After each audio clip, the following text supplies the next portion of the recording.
right. Good morning, everybody. Today is Monday, January 30th, 2017. And this is Before the First Cup with Jules here on UCY.TV. Happy Monday, everyone. It is a chilly 21 degrees with light snow and a kind of gray sky here in upstate New York.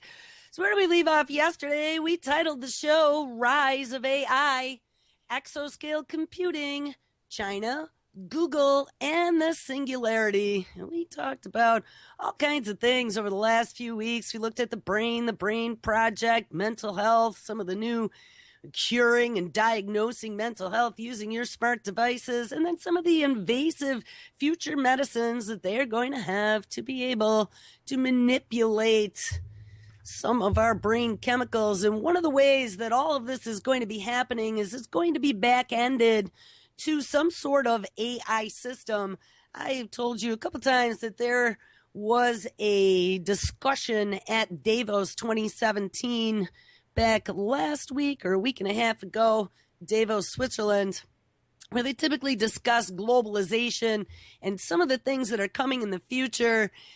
Well, guys, we are going to check that out today. I am going to set you up. This was pretty interesting. We had 4 panelists. One was a dude from Harvard. He's an Harvard AI guy. Another one is a guy from MIT. He's an MIT AI guy. Third one is a Microsoft AI guy. And the fourth one is Ginny Rometty, CEO of IBM. IBM, the company that fathered Watson. I am going to be gone here for the next couple days. This is my birthday week. So I'm going to go visit a friend, someone I haven't seen in a long time. And I will be back live on Tuesday, February 6th. So a week from now, I have another show. I don't know. I was working on cutting something, so we'll check it out for maybe tomorrow. And then we're going to do some best of for the rest of the week. But I'll pick stuff that's a little bit older, but a little crazier. So it'll be interesting to have to hear it again. So, all right, guys, I'm going to kick this off. This will take the entire hour, but I definitely think you'll enjoy it. It was an extremely interesting conversation that they had. They are going to discuss AI, globalization, the coming of the fourth industrial revolution, and the full-blown democratization of artificial intelligence. Enjoy. This is an absolute tremendous honor for me to host this panel with these esteemed colleagues. I think about Davos as being, again, the greatest collection of thinkers and doers. And frankly, the group this week, I think, is just that the talent is absolutely staggering in capabilities. I have the opportunity to spend time with these panelists to talk about this subject of artificial intelligence, or AI. And I think we have decided that we're going to make this a rousing discussion, one where we're really going to talk about the issues that we face as technologists and issues that we face as a society and as humans, and how AI is going to affect the next 20, 30, and 50 years of our lifetimes and then generations beyond that. The way I like to characterize this, and really from the time of the invention of the first computer, men and women have envisioned computing systems that, in essence, will take the best of what we think, the best of who we are, and deliver real-time solutions that are more efficient, more effective, frankly, can save lives and change the human condition. And the desire to leverage this full capacity really hasn't changed since we were first sparked by that vision. Often it was sparked through television shows and film. But what it has changed is we have scientists and technologists and leaders who have actually now developed a number of new computing platforms like artificial intelligence that make this type of computing a reality.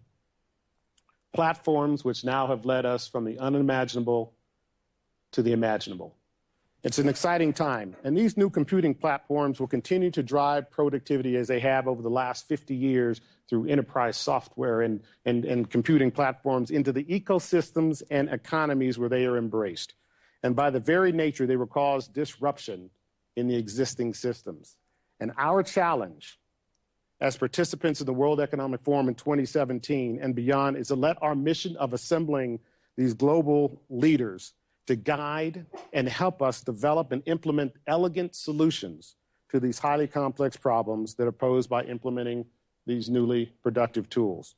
We must bring a comprehensive and well thought out approach to managing this creative destruction that is inherent in embracing these ever more powerful tools. And frankly, we must use these tools to repair the deficiencies in this capitalistic system and restore this social contract with the people on this planet and deliberately march toward a greater harmony with our planet's natural systems. It's a great task. It's a noble goal. But we're all part of this greater narrative of globalization that began some 1,500 years ago in the aggregate that has, in essence, improved the condition of mankind. And the narrative is likely to continue, and it's incumbent upon us and leaders assembled here and across the planet to strengthen and reimagine a global cooperation to the benefit of all people and to our planet itself. And frankly, I don't think there's any greater tool than AI that, when coupled with great minds, great leaders, and humanistic thinkers, that can solve these challenges.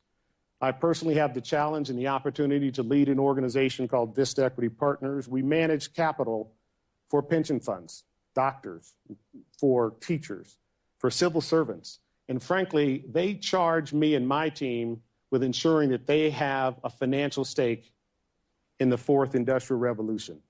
And so what we have the opportunity to do on this panel is to talk about how this fourth industrial revolution is being manifest through AI. So with that, I'd like to now introduce my panelists.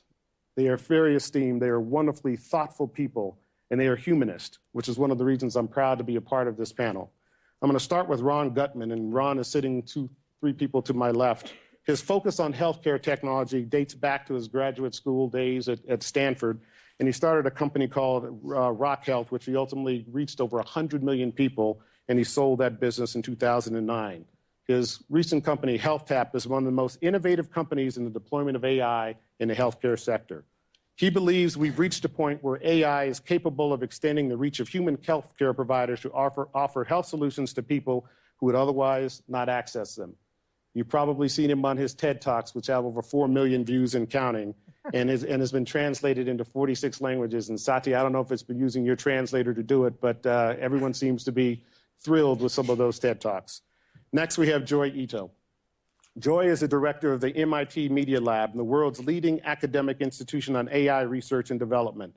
He's been in the front lines of technology as an entrepreneur, an investor, and an academic. His seminal book, Whiplash, discusses how new technologies change how economies, governments, and societies interact with each other and with technology.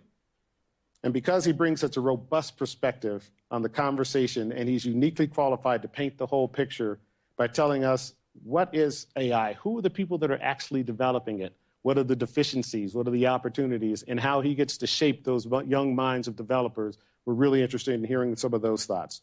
We also, of course, have Satya Nadella, who frankly takes a very holistic approach to AI development.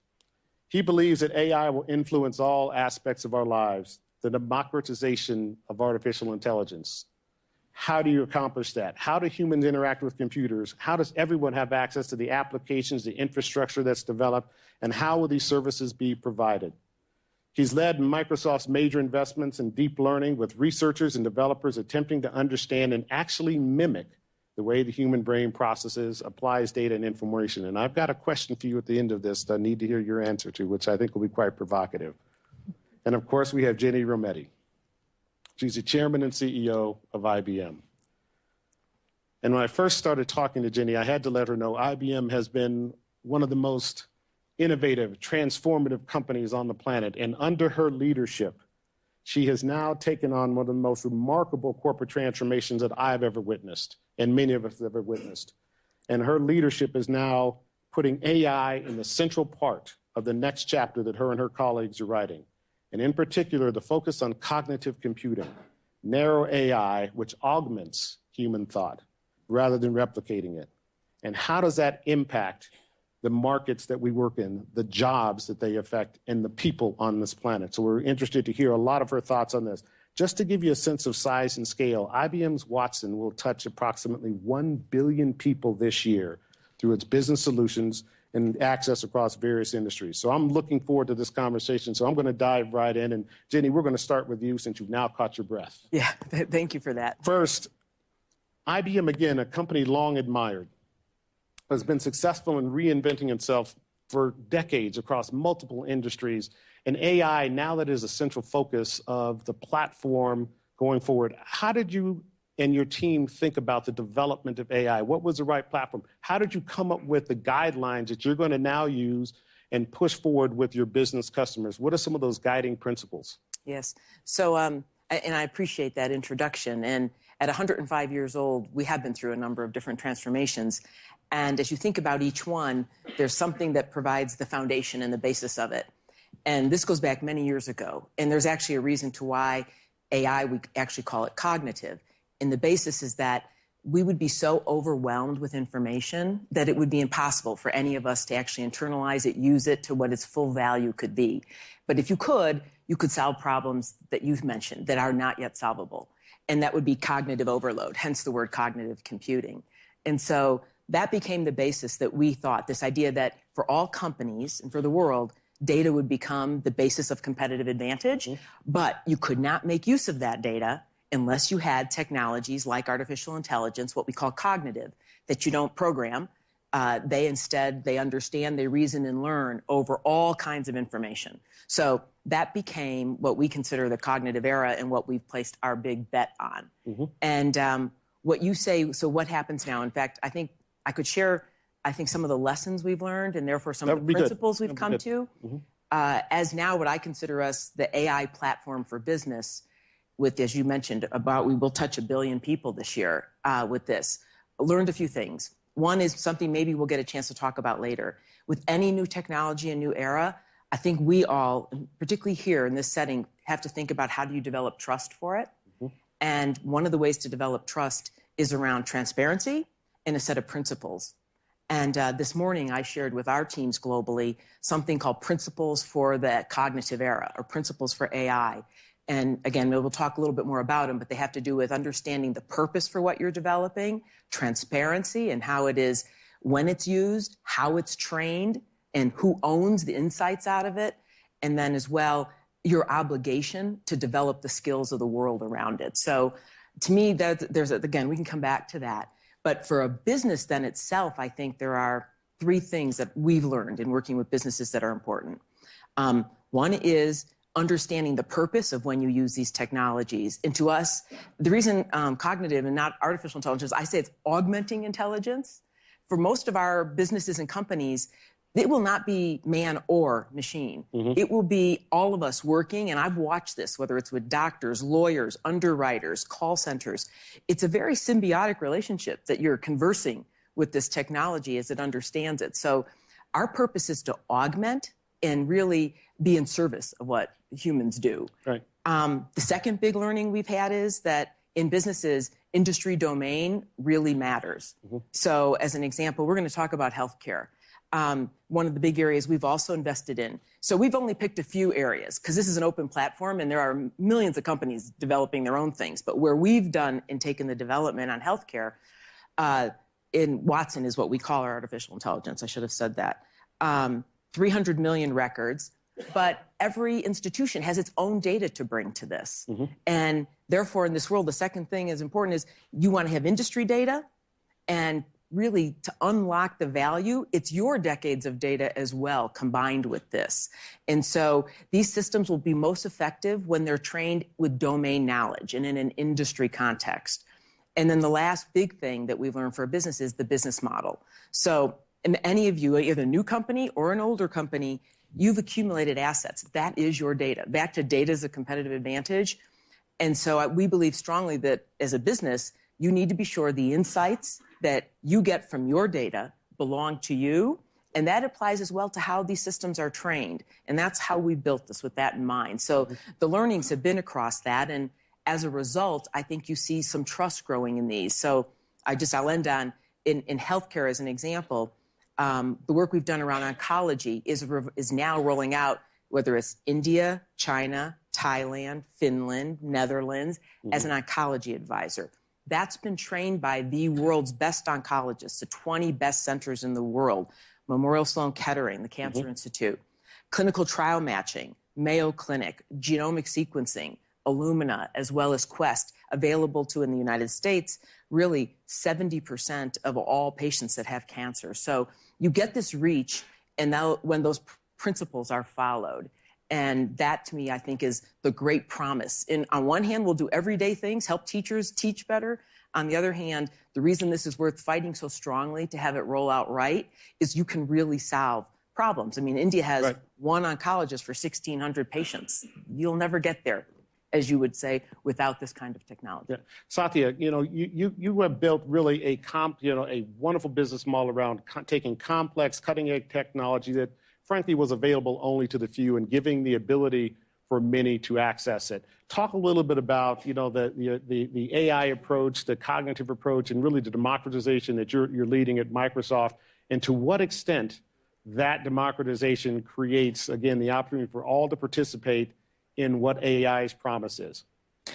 Yeah, I mean, for us, I always think about our sense of purpose, our sense of identity, in some sense, starts with the first product that Microsoft created, which was the basic interpreter for the Altair. So I always ask myself, what's the moral equivalent of that in this AI world? And that's really what informs at least our efforts.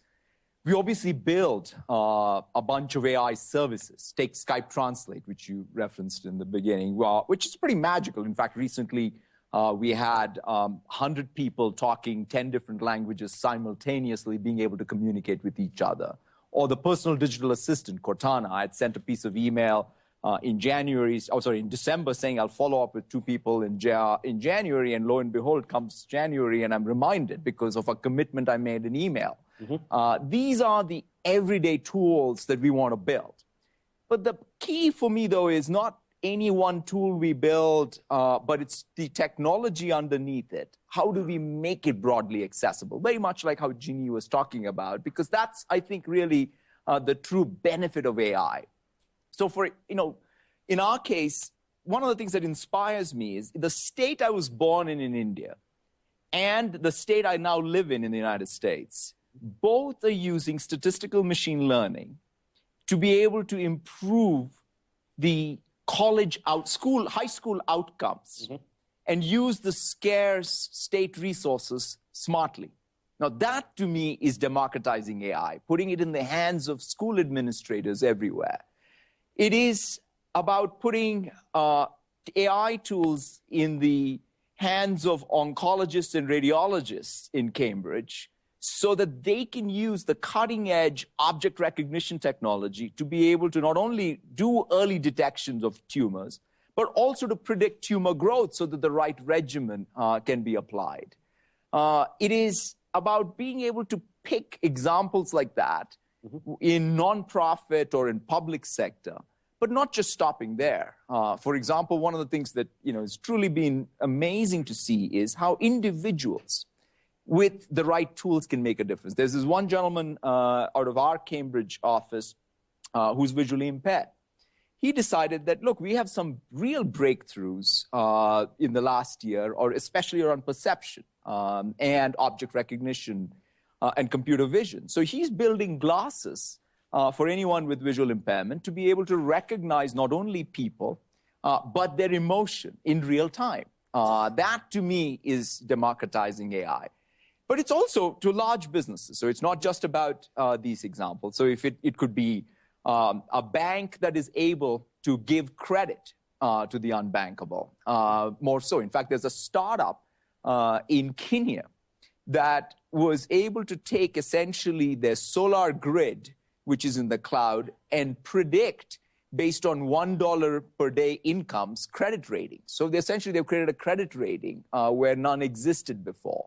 Or Rolls-Royce that's creating an airline efficiency system. Or Volvo doing driver safety. In fact, before autonomous driving, the key thing is let's not have distracted drivers. And so Volvo is using computer vision to make sure that you don't have distracted driving.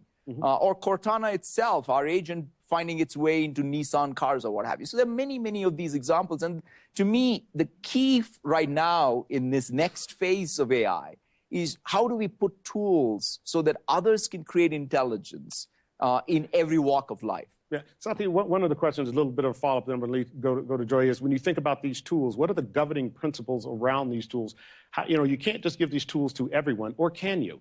And to what extent can those tools ultimately, for the greater good, be weaponized for not so good? Tell us a little bit about what some of those principles are, and how do you actually guide a business that is a tool provider so that you're actually on the right side of call it justice in this context? Yeah, that's a great set of questions. I mean, Jeannie started addressing some of these things, which is, what are the principles? So let's start with sort of even the pragmatics. I think Joy, I'm sure, will talk more about even the ethics of it. But the way I came at it was to say, let's first start with, just like the good designers in the past, like take user experience. We've had design guidelines. Before we get into the ethics, the law, let's start even with a set of pragmatic principles that can guide AI creation for us or anyone else using the toolkit. Mm-hmm. So one of the first things we talked about was, I wrote a piece, I think 6-7 months ago, where I said, the first thing is, let's make, as Microsoft, a decision that we are not trying to create AI, which of course learns like humans, but its purpose is to help humans do what they do better. So it's augmentation versus replacement.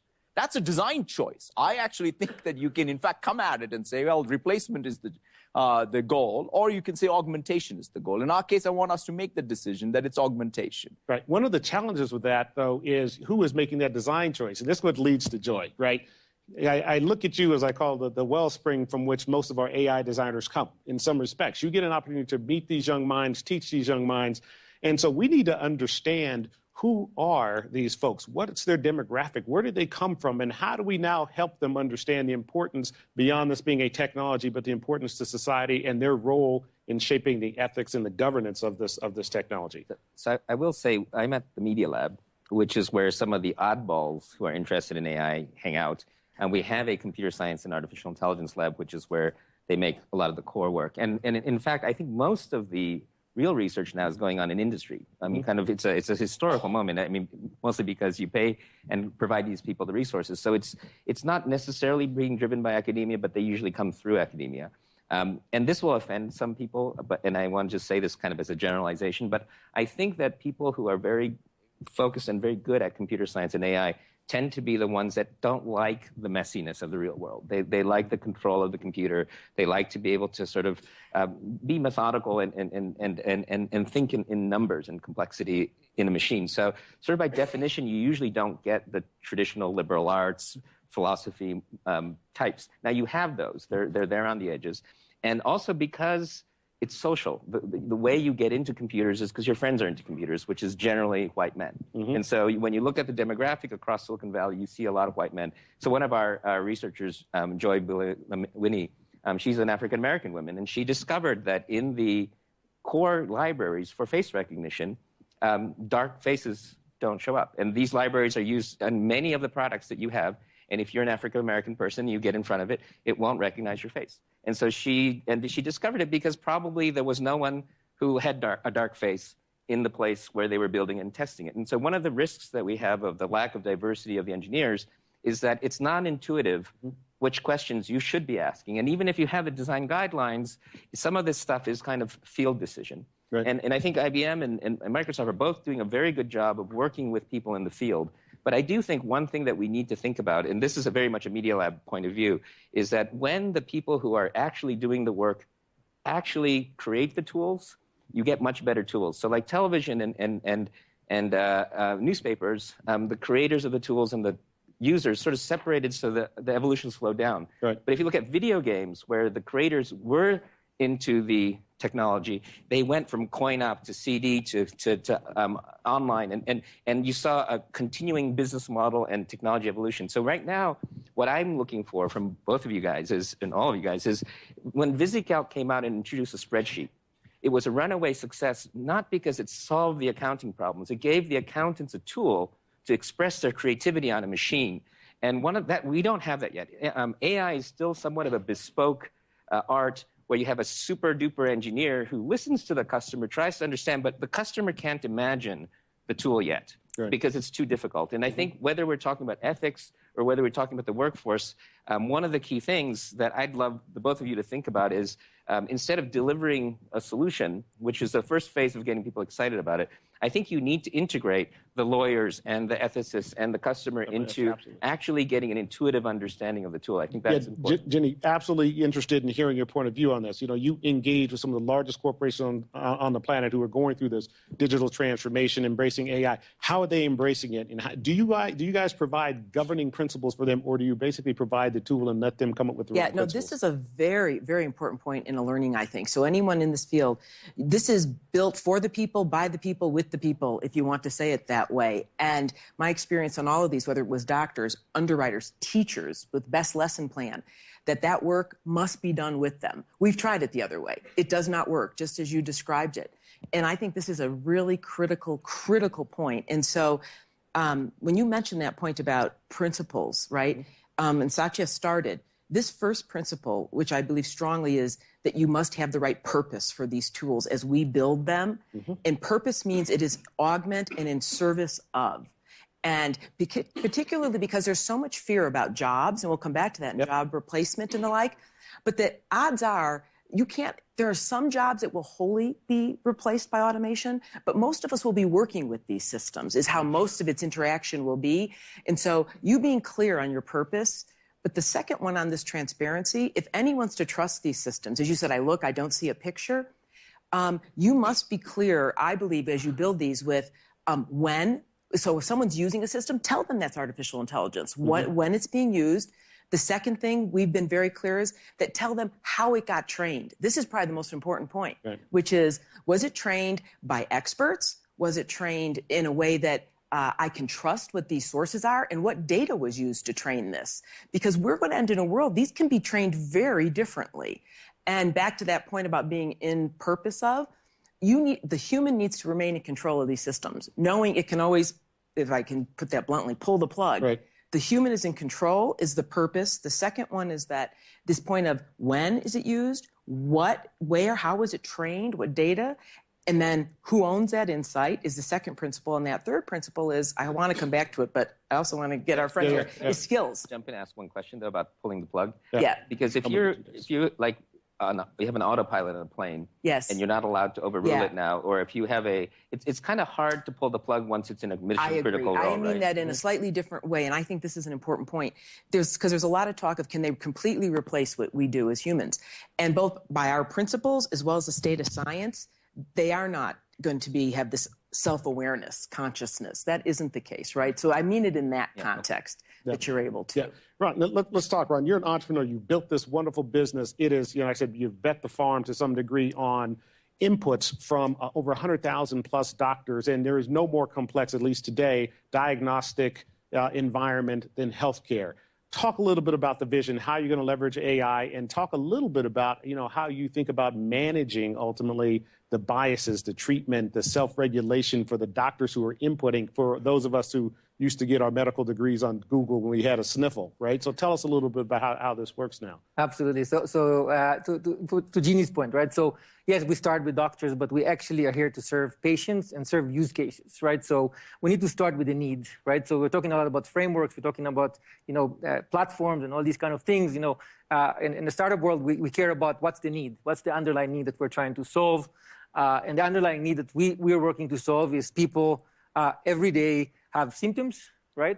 Talking to your point, they go to Google more than 1 billion times a year asking questions about their symptoms. And it's time to go beyond search engines, to answer questions about, when you have a set of symptoms and you have a certain context, which, search engines are not good in creating, what's going on with you now. So the options today is to go to a doctor directly or to their emergency room, or to go online and search for information and drown in a lot of it.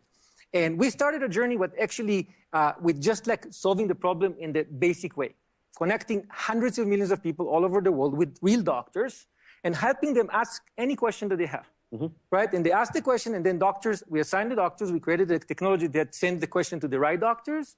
And then we also created peer review in the process to make sure that doctors know that other doctors will actually review their answers that they're giving to patients, right?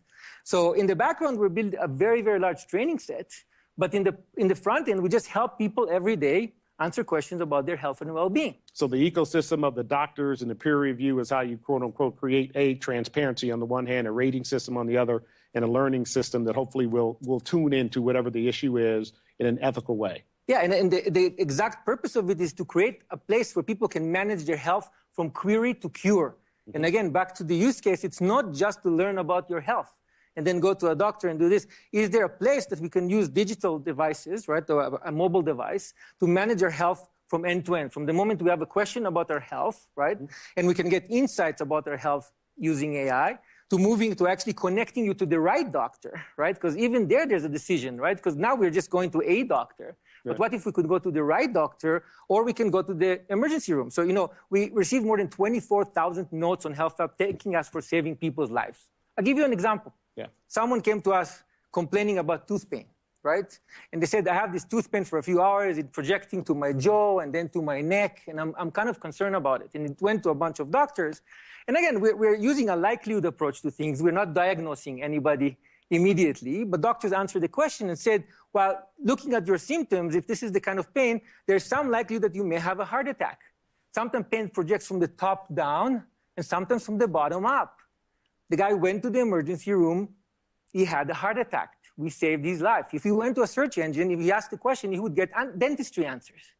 Right? So putting things in context, right, is a very, very important thing. And getting the doctors involved in it, getting enough doctors, more than 100,000 doctors involved in it, serving more than 5.4 billion doctor answers to create a large training set, and then finding the patterns using AI is the foundation. That's a great example because it worked. But what happens if they said, no, go get your tooth pulled? Right? And now what is your responsibility? This is one of the issues I think about, especially for you, Satya, because, you are delivering, you are the tool maker. You deliver these tools. And what if the wrong insights come or the interpretation? What responsibility do you have? I mean, this is one of the harder challenges. I mean, one of the things is how do you take accountability for the decisions algorithms are making in a world where the algorithms are not written by you but are being learned? And quite frankly, in the unsupervised world, which is more or less the current state of the art, label data, having the human in the loop with label data, having ethics or law even govern. For example, you can easily say, let's make sure that there is no bias in label data. That actually is human inspection. So there are ways at least to manage that in this unsupervised world. The issue is as we make progress, because one of the fundamental breakthroughs that has happened in the last, I would say, couple of years is learning from our previous AI winters. We, I think, are in the sort of the right ladder this time. Even though we are in the supervised world, we are going to unsupervised. Already, the state of the art of deep learning and reinforcement learning is these adversarial networks where we are literally generating label data, not through humans, but through networks. That's when it becomes even more complicated. That is where, whose black box do you trust? What's the framework of law and ethics that is even ex post being able to govern the black box? Who's in control of that? Right. These, I think, are the real challenges in the next couple of years. So how do we address those? What are the institutions we need to form, participate in? Is this industry partnership with government? Is it a global partnership? Is it a partnership with our customers? Tell us a little bit about beyond what I call transparency, which is one way to just say, well, it's yours, your insights, your data. How do we now actually bring some semblance of order in a way that protects us as individuals, protects us as humanity, and protects us to some degree from the rampant or an errant machine that's learned from another? Well, I think you have to. It isn't just transparency. A minute ago when I was speaking about these three areas, we call them principles for AI, principles for a cognitive era. They guide what you do and and I think it's frankly our responsibility as leaders out there that are putting these technologies out to guide them in their entry into the world in a safe way. And so you can build differently. You can tell people things. And it isn't just transparency. You can tell them, and this should be trained in this kind of way. And so one way is that purpose, transparency, in the skill building you do in the world. The second way, there are partnerships that should form. Satya and I are on one called the Partnership for AI, which includes not just organizations, universities, government, that you have this discourse, because there will be some regulation and rules. And there is a point that with some of these decisions, people should be involved in them. Even though a machine could do them, it maybe shouldn't. And so that's back to then the ethics piece. So I think we are still at the very beginning of that robust dialogue. So some of what we are talking about is very knowable, but there are others that is really not knowable at this stage of where we're at. And so in addition to principles that I think are really important, that I'd advocate governments and other companies here really try to adhere to the same kind of principles, I think it calls for us all to do these cross-industry and government partnerships to talk about these difficult cases. And do you want to have frameworks, principles, regulations around some of them? Right? We were talking, go ahead, Ron. Yeah, I wanted to add, like in our case, what we were very keen on from the very beginning is bring the doctors with us. Yeah. Right? Yeah. Okay. All the way from the development process to also QA. We actually are QAing what's coming out of these machines with thousands and thousands of doctors at any given moment in time, because they feel that they have the ability to look at what the machine, so they created the data, but they're looking at what the machine created, and they look at it and they augment it. So it's basically the support, it's basically the partnership between man and machine that keeps improving it all the time, to the point that the experts are actually comfortable with what's coming out. Not the patient, not the user, but the expert. And they're participating and keep improving it all the time. So that was very important. But that's a self-governing effect by an elite community. Yeah, and we did a study that we can talk about more later, but if a general public we asked the question, if you think that a self-driving car should sacrifice the passenger in order to save a number of lives. And this is just an interesting base question, because the majority of people said, yes, the car should sacrifice the passenger, but I would not buy that car. So it shows very clearly that the market is not the right way to make certain decisions. And so Lawrence Lessig had this very wonderful diagram where he has law, technical architecture, norms, and market as sort of the four forces that shape what we do and what gets made. And they all affect each other, right? You can make laws about technology, you can make technologies that affect norms.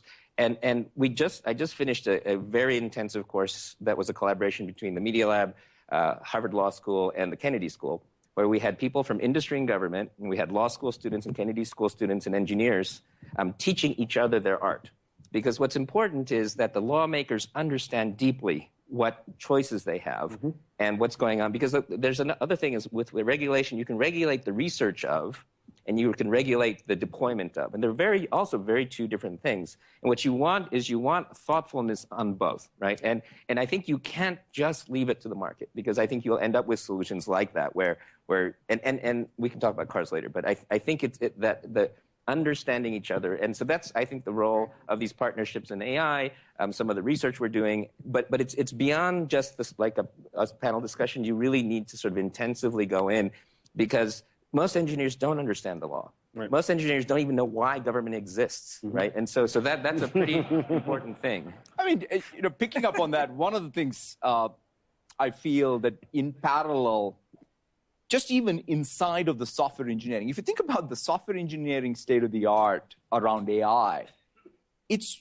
a lot more nascent compared to, say, the software engineering practice we have even around security. And we've got to invest a lot in there. So, for example, in these cyber-physical systems, autonomous driving, or even being able to give advice to patients or what have you, where you're having real impact in the real world, you can't make mistakes. You can't say, well, I'll learn from that mistake and get better. That means you've got to create simulation that is the real world, because really you're going beyond perception when you are making calls based on your predictions of how the constrained world works. You got to create real simulation environments. And one of the things is, so that means software tools and the tooling around it has to be very sophisticated. And one thing that we recently did, which I was very excited to see, is take something like Minecraft and make it an AI playground.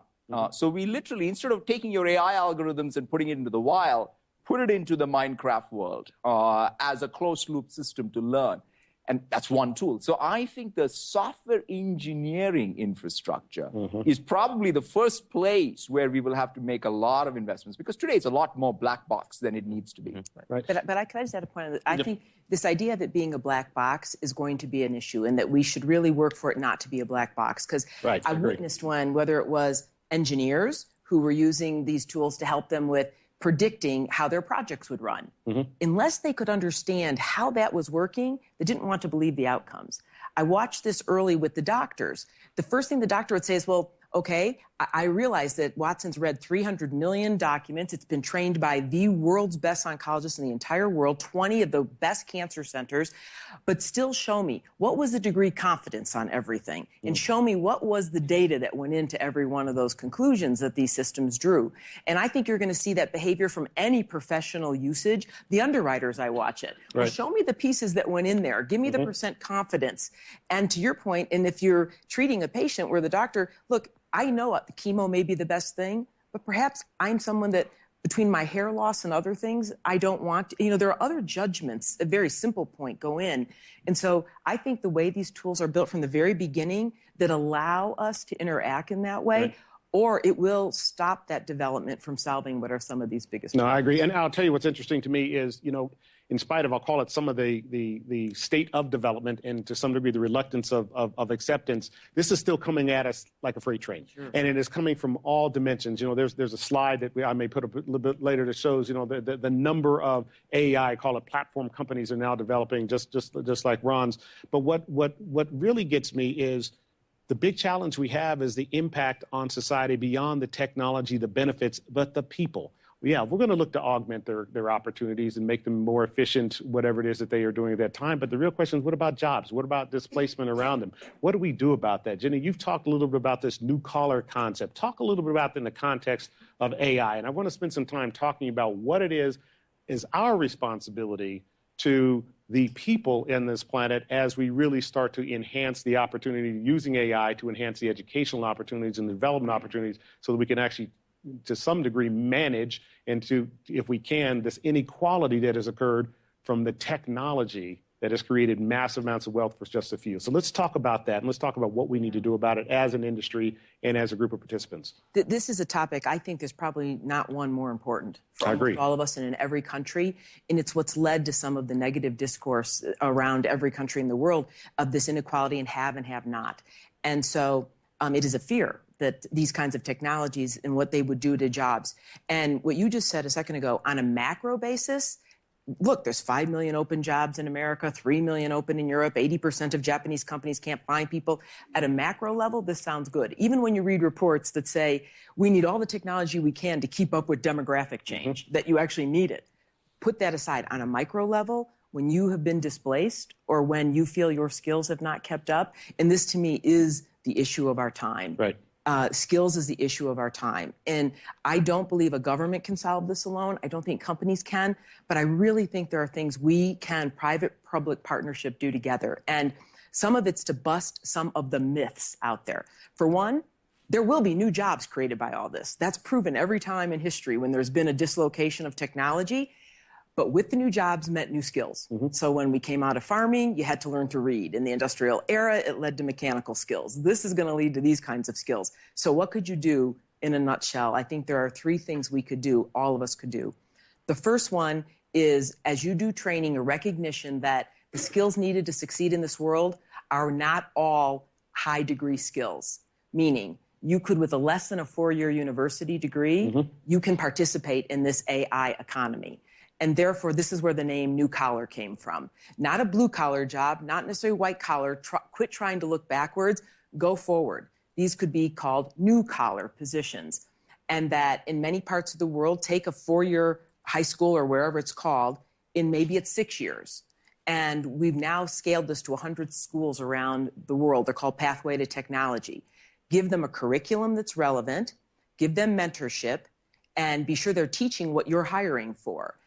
We have 250 other companies working with us on this, Pathway to Technology, and they are now in not only the United States, they are not only in South Africa, Australia, but coming quickly behind that is India, Netherlands, there's, oh boy, where else? Korea, a whole set of other countries, and over 100. And these kids are coming out, young adults, with these skills that work in this new economy, in this data economy. And so I think one way is take very seriously and understand this is a once-in-a-generation change of skill type again. It's not just an incremental point. So therefore, fundamentally change education, and it is quite doable. As I say, we're scaling with nothing here, up to 100 already. Right. That's one. The second real quick point is, I think it's incumbent on all of us to do retraining. Those of us in companies, it is our responsibility and obligation. We do a great deal of that. And the third is, I think I've watched this play out now with a number of companies. These technologies can actually help people that don't yet have the skill do their job. So Bradesco, 59 complex products in a call center, they use Watson to help them do their job. They otherwise wouldn't have been able to train for it and qualify to do that job. So I think those ideas of assistance, retraining, and fundamentally changing the skill set to this new collar would go a long way to both address what are not just issues of AI, they are frankly skills issues, and jobs is the underlying issue across almost all of the issues that are discussed here in this whole talk. Agree. Joy, you had a comment. Then, Ron, I want to hear, you're on the front line of this. And Satya, I also want to hear from you, because I've seen some of the augmented reality, or I'll say augmented intelligence that you do with certain, fast food restaurants, et cetera. So, I mean, it's really an interesting dynamic in practice. But Joy, please. So I really agree with what Jeannie said, and it's very heartening to hear. I think the biggest impediment for developed countries is the educational system, because, I don't think it's a step, but it's a step that has a curve. So what AI can do next year versus 2 years, it's going to constantly change for the next while.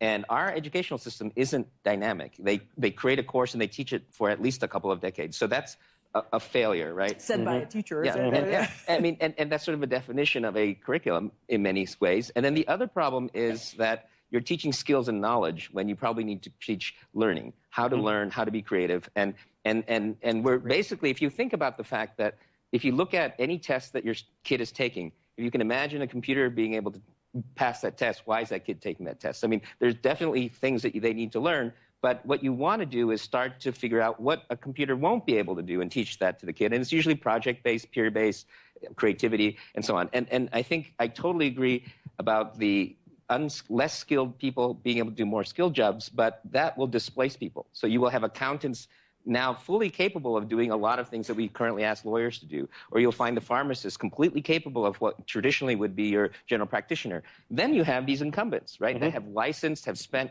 all their money getting these fancy degrees, right? So for these developed countries, you've got the jobs of licensed practitioners who will be displaced. So in fact, I feel like it's going to be a lot of the white collar work that's going to get displaced, at least by the AI, but there's obviously the robots. And then the newly emerging sort of middle class or lower middle class that are going to be empowered are going to have this glass ceiling that's going to be fake, right? Because they're empowered. So this is, I think, going to be easier to fiddle with in places that are emerging, like India and Africa. And in the US, I think we'll start looking at them. Already we do when we do development work. We look at them with envy, because you can just sort of build a new school and just say, we're going to have it all project-based and because even class delineation, one of the biggest problems is every kid is different. We talk about precision medicine, precision education. Every kid is different. Some kids learn through projects, some love textbooks, but we're all cookie cutter.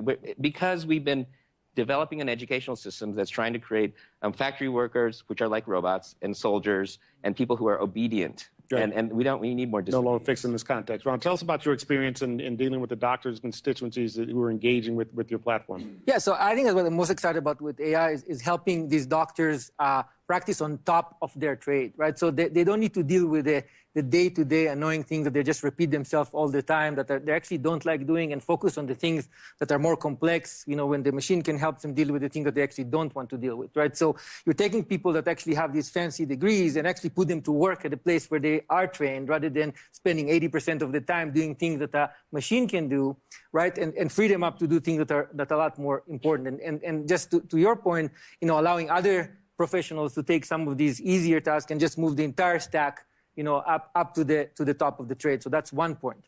The other point that excites me a lot is the whole notion, particularly in my field, it's what happens next, with AI in creating new jobs that don't exist today, right? So, in our field, just to give a pragmatic example, think about a world in which, we have sensors, we have wearables, we have data that comes from the individual from multiple perspectives, comes to one place and enables us to basically not only just take a few symptoms and put them together in the context of a personal health record, but just add more signals from many other places to understand the individual even better. But here's the interesting that comes now.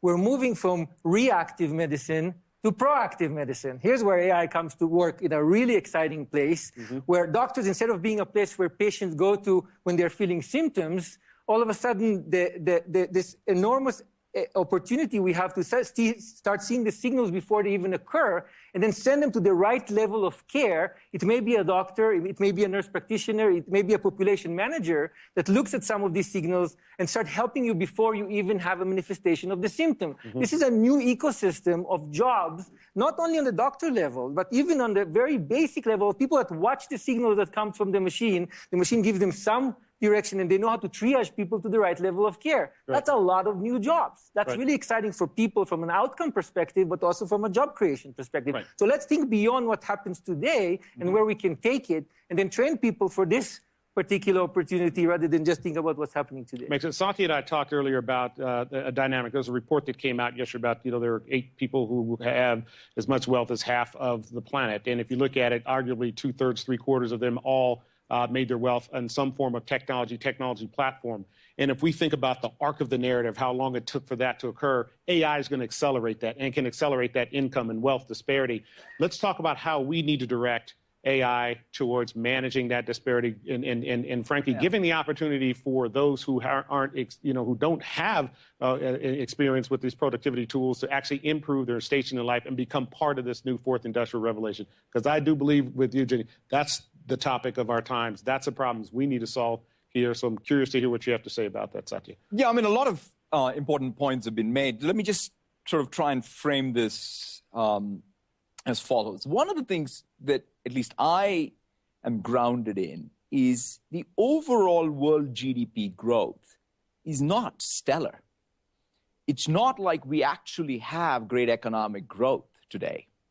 So we actually need technological breakthrough. We need AI. Now, you bring up the issue, which is the surplus that's going to get created because of breakthroughs in AI that will help us solve maybe the hard problems of drug discovery or climate change or education, is it only going to the few, or is it going to be more inclusive growth? That is a very pressing challenge. And by the way, this challenge has come before. Even in the Industrial Revolution, we've had this. You talked about the new social contract. The last time we were faced with this challenge, in fact, some of what we take for granted as the social contract today, the safety net, at least in the developed world, the labor movement, all came about because of that safety contract being broken in the Industrial Revolution. And we had systems, at least, which brought us back to an equilibrium. I would say that's what's needed. And that's probably one of the pressing things. So now, in that context, I think Jeannie went to the place that is where we all need to go. What is our responsibility, especially as industry? The first thing, I think we should do our very best work in helping train people for the jobs of the future. None of us can sit here and predict exactly all these jobs, but that entire lump of labor fallacy, as economists call it, will be disproven, which is there will be new jobs. It's not a fixed amount of labor that's needed. But the question is, how do we know what are the skills? And this is where I think we need some new breakthroughs. We can, in fact, I'm inspired by what's happened in Switzerland and Germany, where they've had these apprenticeship programs. They've had a better, like even if you take Germany after unification, how they've managed to grow and creep equity and retrain the population has been pretty phenomenal. So I think we can all learn from these examples. Right. And in our case, for example, one of the things that excites me about LinkedIn is to create that economic graph, which is what are the jobs, a real-time feedback loop between skills, jobs, and people, so that the economic opportunity for every individual can be maximized. Right, the emergence of that new ecosystem in that context. I'm going to take one question, so whoever wants to ask a question, get ready for it. But before they get that, I've got one question for you folks. We have spent a lot of time talking about how we're going to get machines to think like man, and so they can learn from each other. What is the dynamic associated with when we actually understand the genomic sequence to the point where we can actually change that and have man think more like machines? What's the danger? How do we stop that from occurring? Should we stop it from occurring? Those are the questions ultimately that get posed for us. You all have perspectives on that. So, you want to start? No, you can start. Oh yeah, I can start. I can start. I think we've already started down that path by treating companies as legal entities. I mean, a company is sort of and so I'm very much like you. I think we have a collective intelligence. Companies are a collection of intelligence beyond the single, like the CEO.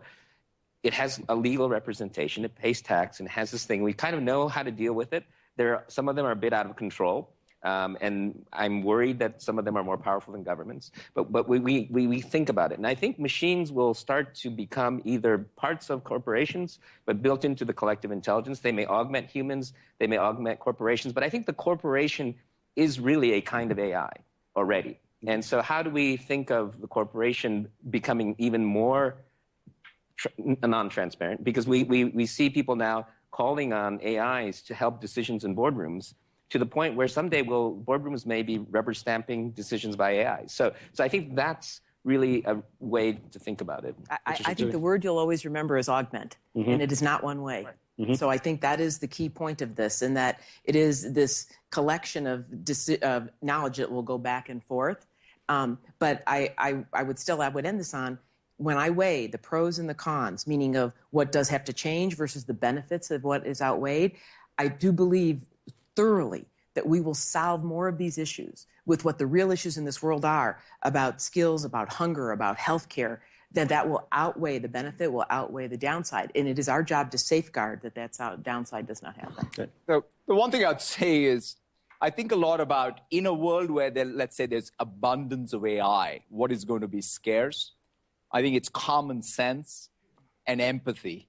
And to some degree, one of the things that we should probably emphasize is that very human qualities that are, something that we are innately born with.